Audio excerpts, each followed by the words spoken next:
Lucas capítulo 11. E aconteceu que, estando ele a orar num certo lugar, quando acabou, lhe disse um dos seus discípulos: Senhor, ensina-nos a orar, como também João ensinou aos seus discípulos. E ele lhes disse: Quando orardes, dizei: Pai nosso que estás nos céus, santificado seja o teu nome. Venha o teu reino. Seja feita a tua vontade, assim na terra como no céu. Dá-nos cada dia o nosso pão cotidiano. E perdoa-nos os nossos pecados, pois também nós perdoamos a qualquer que nos deve. E não nos conduzas à tentação, mas livra-nos do mal. Disse-lhes também: Qual de vós terá um amigo, e se for procurá-lo à meia-noite, e lhe disser: Amigo, empresta-me 3 pães, pois que um amigo me chegou à minha casa, vindo de caminho, e não tenho que apresentar-lhe? Se ele respondendo de dentro disser: Não me importunes, já está a porta fechada, e os meus filhos estão comigo na cama. Não posso levantar-me para tus dar. Digo-vos que, ainda que não se levante a dar-lhes por ser seu amigo, levantar-se-á todavia, por causa da sua importunação, e lhe dará tudo o que houver mister. Bom, no Oriente, muitas viagens eram feitas à noite, né? Ainda são feitas à noite, por causa do calor intenso. Então, por conta da maioria das casas ter um cômodo só como um quarto, era comum filhos, pais e servos dormissem, então, no mesmo quarto, né? As casas lá, nós vimos já em outros capítulos, que como eram as casas. Então, eles acabavam dormindo tudo no mesmo quarto. Por isso que ele falou: ó, meus filhos, não me importune, eles estão todos dormindo, né? Então, era por isso que ele falou essa frase. Porque se a gente fosse olhar a cultura nossa, geralmente, né, o casal dorme em um quarto e os filhos em outro quarto, então não teria por que acordar os filhos. Mas lá no Oriente, como eles dormiam tudo num quarto só, claro que em colchões diferentes, então ele teve essa preocupação com os seus filhos. E eu vos digo a vós: pedi e dar-se-vos-á. Buscai e achareis. Batei e abrir-se-vos-á. Porque qualquer que pede, recebe. E quem busca, acha. E a quem bate, abrir-se-lhe-á. E qual o pai de entre vós que, se o filho lhe pedir pão, lhe dará uma pedra? Ou também, se lhe pedir peixe, lhe dará por peixe uma serpente? Ou também, se lhe pedir um ovo, lhe dará um escorpião? Pois se vós... Esses escorpiões, eles variavam de tamanho, de 3 a 12 centímetros. E eles são parecidos com um caranguejo escuro, possuindo então uma longa cauda com um afiado ferrão na ponta. E o seu veneno é fatal, né? Não estava falando apenas desses escorpiões comuns que nós temos aqui na nossa região, mas sim desses que eram fatais. Vós, sendo maus, sabeis dar boas dádivas aos vossos filhos, quanto mais dará o Pai Celestial o Espírito Santo àqueles que lhe o pedirem. E estava ele expulsando um demônio, o qual era mudo. E aconteceu que, saindo o demônio, o mudo falou, e maravilhou-se a multidão. Mas alguns deles diziam: Ele expulsa os demônios por Beelzebu, príncipe dos demônios. E outros, tentando, pediam-lhe um sinal do céu. Mas, conhecendo ele os seus pensamentos, disse-lhes: Todo reino dividido contra si mesmo será assolado, e uma casa dividida contra a própria casa cairá. E se também Satanás está dividido contra si mesmo, como subsistirá o seu reino? Pois dizeis que eu expulso os demônios por Beelzebu. E se eu expulso os demônios por Beelzebu, por quem os expulsam vossos filhos? Eles, pois, serão os vossos juízes. Mas se eu expulso os demônios pelo dedo de Deus, certamente a vós é chegado o reino de Deus. Quando o valente guarda armado a sua casa, em segurança está tudo quanto tem. Mas sobrevindo outro mais valente do que ele, e vencendo, tira-lhe toda a sua armadura em que confiava e reparte os seus despojos. Quem não é comigo é contra mim, e quem comigo não ajunta, espalha. Quando o espírito imundo tem saído do homem, anda por lugares secos buscando repouso, e não o achando, diz: Tornarei para minha casa de onde saí. E chegando, acha varrida e adornada. Então vai e leva consigo outros 7 espíritos piores do que ele, e entrando habitam ali. E o último estado desse homem é pior do que o primeiro. E aconteceu que, dizendo ele estas coisas, uma mulher dentre a multidão, levantando a voz, lhe disse: Bem-aventurado o ventre que te trouxe e os peitos em que mamaste. Mas ele disse: Antes bem-aventurados os que ouvem a palavra de Deus e aguardam. Aqui Jesus estava dizendo, né, numa resposta bem clara, quanto à não petição e à adoração a outros deuses, né? E podemos até mesmo aqui incluir a Maria. Estou falando mal de Maria? Não. Ela foi uma mulher fantástica, uma mulher muito obediente a Deus, uma mulher escolhida por Deus, né? Nós louvamos a Deus pela vida de Maria, que foi um exemplo para as mulheres, né? Se você quer ter um exemplo de mulher abençoada, de mulher temente a Deus e obediente, olhe para a vida de Maria, mas isso não dá a ela o poder de ser adorada, né? Porque toda adoração e petição deve ser feita a Deus, né? Dizendo, então, aqui Jesus estava dizendo que os que ouvem e guardam a palavra, esses são os verdadeiros abençoados. E, ajuntando-se a multidão, começou a dizer: maligna é esta geração. Ela pede um sinal, e não lhe será dado sinal, senão o sinal do profeta Jonas. Porquanto, assim como Jonas foi sinal para os ninivitas, assim o Filho do Homem o será também para esta geração. A rainha do sul se levantará no juízo com os homens desta geração e os condenará, pois dos confins da terra veio ouvir a sabedoria de Salomão. E eis aqui quem é maior do que Salomão. Os homens de Nínive se levantarão no juízo com esta geração e a condenarão, pois se converteram com a pregação de Jonas, e eis aqui quem é maior do que Jonas. E ninguém, acendendo uma candeia, a põe em oculto, nem debaixo do alqueire, mas no velador, para que os que entram vejam a luz.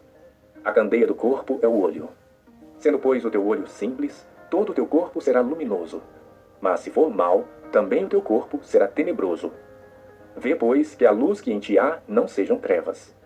Se, pois, todo o teu corpo é luminoso, não tendo em trevas parte alguma, todo será luminoso, como quando a candeia te ilumina com seu resplendor. E estando ele ainda falando, rogou-lhe um fariseu que fosse jantar com ele. E entrando, assentou-se à mesa. Bom, aqui um detalhe simples, né? Mas não vai mudar nada o contexto da história, mas é um detalhe para se de repente alguém chegar pregando diferente, você não reclamar ou não achar que estava errado. Aqui falou que foi convidado para jantar, mas na verdade no original não está que ele foi convidado para jantar, mas sim para tomar o café da manhã. Essa palavra aí no original é a palavra grega aristão, que significa café da manhã, e não deifinel, que significa jantar. Então é apenas um detalhe, mas é interessante, nós sabemos, para se alguém vir pregar que ele foi ali convidado para tomar o café da manhã, não está errado. Mas o fariseu admirou-se, vendo que não se lavara antes de jantar. E o Senhor lhe disse: agora vós, os fariseus, limpais o exterior do copo e do prato, mas o vosso interior está cheio de rapina e maldade.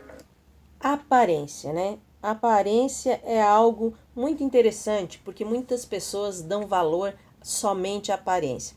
Os fariseus eram tão hipócritas, claro que não todos, né? Mas uma grande porcentagem deles, né? Eles eram tão hipócritas e exibicionistas na religião que traziam essa cerimônia de lavar as mãos, traziam para todos os detalhes. Tudo que eles pudessem ser visto pelos homens, eles fariam, né? E o que não era visto não importava. Sua religião, então, era aparecer. Loucos, quem fez o exterior não fez também o interior? Antes, dai esmola do que tiverdes, e eis que tudo vos será limpo.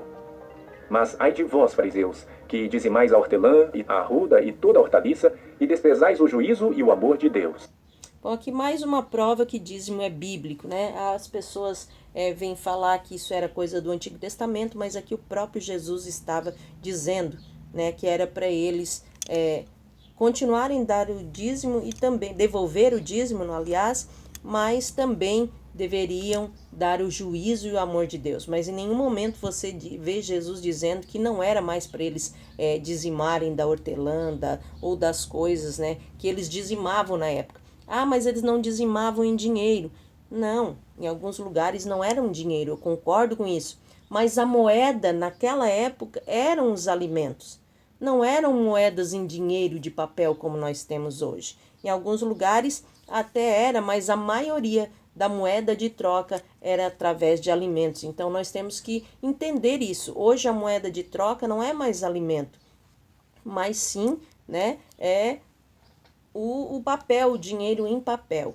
Então, por isso que muitas pessoas às vezes vêm bater contra o dízimo, vêm falar que não é bíblico, que era coisa do Antigo Testamento, mas eu aconselho você, estude mais sobre isso e veja quem está falando isso. Veja como está a vida dessa pessoa. Essa pessoa é uma pessoa próspera, é uma pessoa que realmente segue as Escrituras e tem, vamos dizer assim, um conhecimento bíblico para dizer isso, busque na raiz, busque aonde a Bíblia foi escrita, as pessoas que foram inspiradas pelo Espírito Santo, a linguagem deles, o costume deles, e você vai ver que o próprio Jesus aconselhava as pessoas a devolverem o dízimo, porque dízimo é, se não outra coisa, um ato de gratidão a Deus.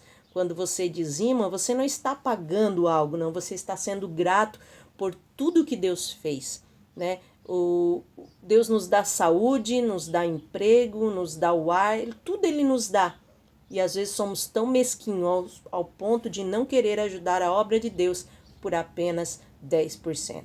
Quando na verdade, irmãos, se nós fôssemos ser justos, nós deveríamos viver somente para agradecer a Deus. Mas Deus é tão bondoso e tão magnânimo que Ele fala somente em 10%.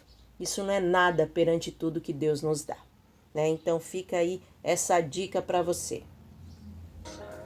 Importava fazer estas coisas e não deixar as outras.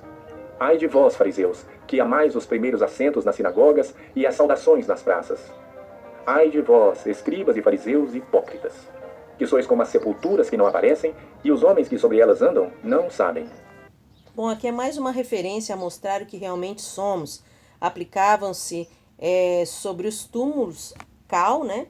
Eles colocavam cal sobre os túmulos para que quem passasse ali visse e não passasse por cima, então não se tornasse impuro, né? Porque eles não poderiam tocar em nada que era morto. Jesus estava dizendo que eles eram como se fosse aqueles sepulcros sem o cal, escondendo quem eram e fazendo os outros então tornarem-se impuros, né? Um sepulcro que não tinha um cal, às vezes as pessoas andavam por cima e acabavam se tornando impuras, porque elas não viam, não perceberam. E assim Jesus estava comparando eles a sepulcros sem cal, né? Que não mostravam o que realmente eram dentro de si. E respondendo um dos doutores da lei, disse-lhe: Mestre, quando dizes isso, também nos afrontas a nós. Mestre, né? Aqui é uma palavra para você anotar aí no seu caderno. Mestre vem do grego nomikos, que é mestre da lei, nessa passagem, né? Esta era uma classe de mestres, professores, magistrados e juízes. Possivelmente todos eram escribas, mas nem todo escriba era doutor da lei. A maioria era fariseu. E nós vamos ver agora sobre fariseus. Quero passar aqui um pequeno vídeo e você vai ver aí sobre os fariseus. É muito interessante. Quem eram os fariseus? Foi fundamental. Sabe qual grupo era? O grupo dos fariseus. Qual é o problema? Nós temos os fariseus como os principais inimigos de Yeshua. O fariseu no meio cristão virou sinônimo de hipocrisia, legalismo. Então os crentes, eu lembro disso quando eu fazia seminário, quando a pessoa um aluno queria ofender o outro, chamava de fariseu, né? Seu fariseu, né? Então virou ofensa no meio cristão. Mas será que é isso mesmo? Quem crê em milagre aqui? Quem crê em ressurreição aqui? Quem crê em anjos aqui? Quem crê que para descobrir a vontade de Deus, você pode consultar a palavra de Deus e da palavra de Deus extrair respostas para a sua vida? Quem acredita nisso? Então, parabéns, você é um fariseu. Você é um fariseu. Porque foram os fariseus que implementaram todas essas reformas em Israel. Até os dias dos fariseus, quando uma pessoa queria descobrir qual era a vontade de Deus para uma determinada situação na vida, o que a pessoa tinha que fazer? Ou ela ia ao templo, consultar os levitas, ou ela ia onde? No profeta. Para saber a vontade de Deus, ou você ia no templo, ou você ia consultar o profeta. Se fosse no profeta, tinha que levar dinheiro, não podia chegar lá. O profeta vivia disso, ele tinha que pagar. Os fariseus na Babilônia, como o centro da vida judaica, na invasão de Israel por Nabucodonosor, os judeus foram levados cativos à Babilônia, e lá tiveram que desenvolver uma forma o quê? Os judeus tiveram que aprender a sobreviver como judeus sem o templo. Não tinha mais templo. O judeu estava acostumado a ir ao templo todo dia, estava acostumado a ir ao templo todo dia, estava acostumado a aprender a lei de Deus no templo todos os dias. Estava acostumado a orar a Deus no templo todos os dias. Só que não havia mais templo. Jerusalém estava destruída. Esse grupo, então, dos anciãos, a liderança judaica na Babilônia, cria um sistema de judaísmo que não depende mais do templo. Para que você eduque, crie um judeu sem depender do templo, você tem que criar várias coisas. Os fariseus foram aqueles que ensinaram as pessoas, número 1, a ler e a escrever. As pessoas não eram alfabetizadas. Então os fariseus começaram a ensinar a alfabetização. Sabe por quê? Porque você não tinha mais o templo, não tinha mais o levita ensinando, traduzindo a lei para você. Então, o povo tinha que aprender, o povo tinha que começar a estudar a Bíblia por si próprio. Porque eles criam que a vontade de Deus pode ser adquirida, descoberta através da sua palavra. E o que adianta se você não sabe ler? Então os fariseus começaram um grande trabalho de alfabetização entre o povo de Israel. Os fariseus ensinaram também o povo a orar. As pessoas não sabiam orar. Não tinha esse costume, você orar a Deus. Era raro. Você ia ao templo, você falava orações, você cantava, mas os sacerdotes oravam, os levitas oravam, não é? Não tinha esse costume da pessoa orar direto a Deus. Os fariseus implementaram, então, a oração direto a Deus. Os fariseus apregoavam, Deus pode responder a oração em qualquer lugar. Você não crê nisso também? E eles ensinaram o povo a orar a Deus e com uma fórmula. Porque imagina, você vai ensinar alguém a orar, a pessoa fica perdida, né? É igual quando você pede um recém-convertido para orar. Ora aí, fulano. O camarada nem sabe, né, como é que fala. Imagina um camarada que nunca ouviu um crente orar. Manda ele orar. Ele não vai saber o que falar, como falar e que ordem falar. Eu começo falando o quê, eu termino falando o quê. Ele não sabe nada. Então os fariseus criaram um modelo de oração. Esse modelo de oração começava endereçando a oração a Deus de uma forma muito especial. Avinu Sheba Shamayim. Todo fariseu orava assim, Avinu Sheba Shamayim. Começava a oração assim, que traduzindo é, nosso Pai que está nos céus. Depois eles glorificavam a Deus, faziam petições e terminavam também glorificando a Deus. Então era um molde de oração. Clicou a ficha aí, alguma coisa? Por isso, meu irmão, que todo judeu que lê o Novo Testamento, principalmente os mais religiosos, quando leem a vida de Yeshua nos evangelhos, vão ver ali um típico judeu. Vão ver ali ensino farisaico. Yeshua ensinava muitas das coisas que os fariseus ensinavam, inclusive a oração. A fórmula que Jesus dá na hora de ensinar o povo a orar é uma fórmula 100% farisaica. E há registros na história de Israel para eu provar isso para você.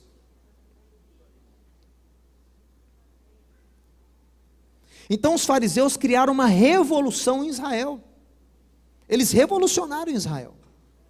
Principalmente quando eles viram que os macabeus, quando reconquistaram Israel e Jerusalém, começaram a distorcer um pouco a vida religiosa. Os macabeus começaram a querer ser sacerdotes.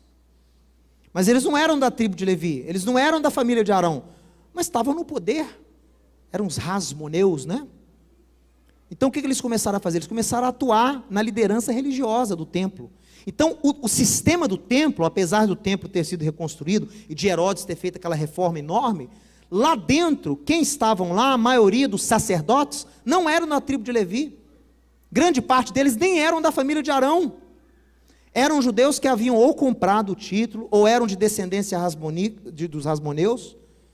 Então, o sistema templário nos dias de Yeshua estava todo corrompido. Por isso que os fariseus criam uma outra coisa. Os fariseus criam a sinagoga, que é um local de reunião, é um local de estudo, é um local de oração, é um local de confraternização. Grande parte do que nós fazemos hoje nos nossos cultos é oriundo da estrutura de um culto sinagogal.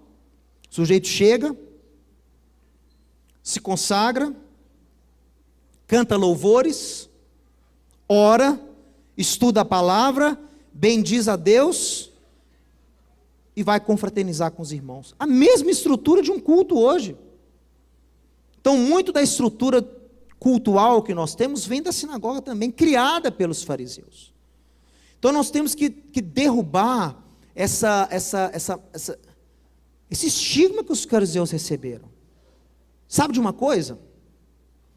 Quase todas as vezes que Yeshua comia na casa de alguém, era na casa de fariseus. Quando João